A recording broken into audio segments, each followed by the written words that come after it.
yong bi an ngatrai la ding ya biang ya history ka NGT ka khang ya ka jiti de yong bi an nadu usnem arya khatsau bat hadu menta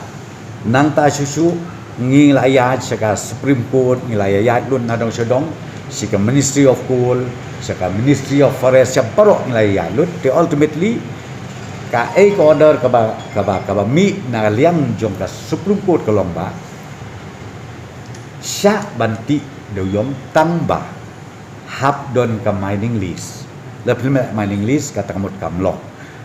te kumba kalong hi mentat labun ke biya apply ka mining lease ka proses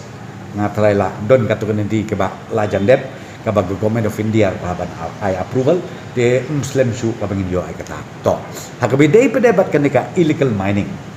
illegal activities hakabidai ba kejingti de yom tu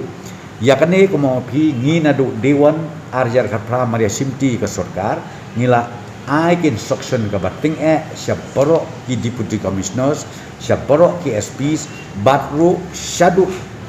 ka block level bakin ngau bah ban check ban pej bakanum don kanika illegal mining of coal hapo ka jela mekla jong de ka jingkren jong LO ba uong ba kahaban kitli na state government ngasukwa ban percaya ni kolong ba nalor nang ta ndai tang mangi bangila agin instruction henry ka NGT ru ka follow up ya kani ka monitor ya kani ka don ka SIT ru ka ba nakaliang jong ka NGT kla thau de nakada ngo pi kaniru kla don lapa ha ka ba kiru ki buddin bat kinu kinoi ki bas ngau ba don kanu kono ka illegal mining of coal ka jelamikla they are free ya kaman file ke FIR leman ai information syakiniki agency ke ba nakaliang jo ke NGT ru kala dep constitute kala don lu ka SIT ka ba nakaliang ke NGT kala don in place tengah ngasgo ban ong ba kinu ki ba complain what u leader ka opposition Dr. Mukul Samarang try ngasgo ban advice ya